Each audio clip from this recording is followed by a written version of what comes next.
அனைவருக்கும் மதிய வணக்கம்.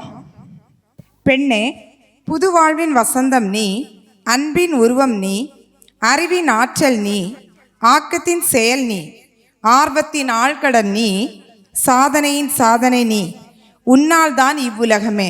உங்கள் அனைவருக்கும் உலக மகளிர் தின வாழ்த்துக்களை கூறிக்கொள்கிறேன். இந்த அருமையான நல்ல பகல் வேளையில் வந்திருக்கிற உங்கள் அனைவரையும் பார்ப்பதில் மிக்க மகிழ்ச்சி அடைகிறேன். பாருங்க, பெண் ஒரு விவேகானந்தர் சொல்லும் பொழுது பெண் இல்லையே இவ்வுலகமே இல்லை அப்படின்னு சொல்லப்பட்டிருக்கிறது. பாருங்க, பெண்கள் தான் ஒரு நாட்டின் முன்னேற்றத்திற்கு முக்கியமானவர்கள். பெண்கள் நாட்டின் கண்கள் என்று சொல்லப்படுது.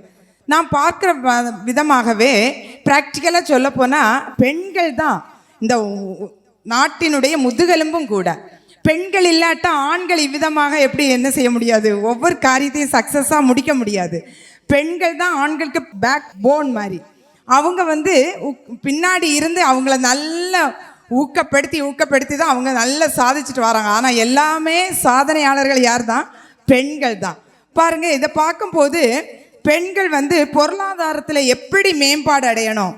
ஆனால் நம்ம மற்றவங்களுக்கு நல்ல உதவி செய்வோம், உழைப்போம். ஆனால் நமக்குன்னு எதையுமே நம்ம வச்சுருக்க மாட்டோம். நம்ம அப்படியே மெழுகுத்திரி பார்த்துருக்கீங்களா, அப்படியே உருகி அது மற்றவங்களுக்கு வெளிச்சம் கொடுக்க, அது மாதிரி தான் பெண்கள். ஆனால் நம்முடைய பொருளாதார மேம்பாடு எப்படி இருக்க வேண்டும், அதையும் நாம் ஒரு பக்கத்தில் என்ன செய்ய வேண்டும், சிந்திக்க வேண்டும்.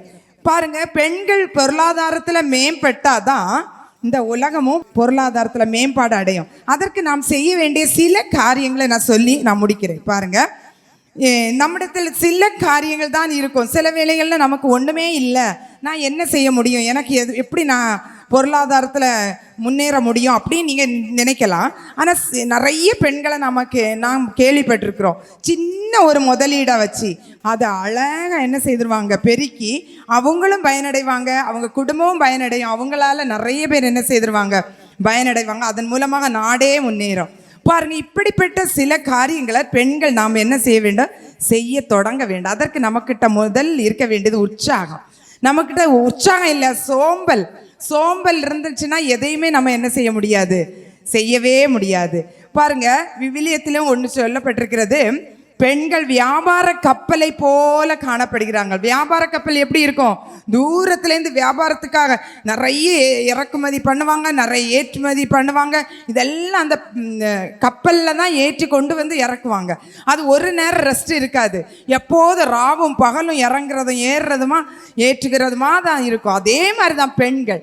நாம் கிடைக்கிற நம்மக்கிட்ட கொஞ்சம் டேலண்ட் இருக்கலாம், கொஞ்சம் என்னால் துணி மட்டும்தான் தைக்க முடியுது, பரவாயில்ல, அதை மட்டுமே செய்ய தொடங்குங்க. கொஞ்சம் அப்படி பார்த்தா எனக்கு தெரிஞ்ச ஒருத்தங்க இருக்காங்க. முதல்ல அவங்களுக்கு ஹஸ்பண்ட் இறந்துட்டாங்க, அவங்க 2 பிள்ளைங்க, என்ன செய்வதுன்னு தெரியல. முதல்ல பார்த்தீங்கன்னா ஒரு 5000 ரூபாய் வச்சு அவங்க என்ன செய்வாங்கன்னா கூட முடைவாங்க. அந்த 5000 ரூபாய் வச்சு கூடை முடைய ஆரம்பித்தாங்க. அதுவும் கடன் வாங்கி செய்தாங்க. இன்னைக்கு அவங்க ஒரு நாள் 50,000 ரூபாய் என்ன செய்திருக்காங்க, லாபம் பெற்றுக்கொண்டே இருக்காங்க. அப்படின்னா கொஞ்சம் நம்மகிட்ட இருந்தால் போதும், கொஞ்சம் தாளந்து இருந்தால் போதும். அதை வச்சு நம்ம என்ன செய்யலாம், நம்முடைய தனிப்பட்ட தேவைகளை சந்திக்கலாம். அது மட்டும் இல்லை, நம்ம குடும்பத்தின் தேவைகளை சந்திக்கலாம், நம்ம மற்றவங்களுக்கு உதவி செய்யலாம். நம் மூலமாக நாடு முன்னேறும், பெரிய காரியங்களை செய்ய முடியும். அதனால நீங்கள் இதை மனதில் வைத்துக்கொள்ளுங்கள். இந்த நேரத்தில் நீங்கள் மறுபடியும் உங்களை எல்லாரையும் உலக மகளிர் தின வாழ்த்துக்களை கூறி என்னுடைய உரையை முடிவு பண்ணுகிறேன். நன்றி, வணக்கம்.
நலத்திட்ட உதவிகளை வழங்கிய சுகுணா பால்வின் அவர்களை கௌரவிக்கும் வகையில் ஹோலி கிராஸ் கல்லூரி பேராசிரியர் முனைவர் சத்யராஜ் அவர்களை அழைக்கிறேன்.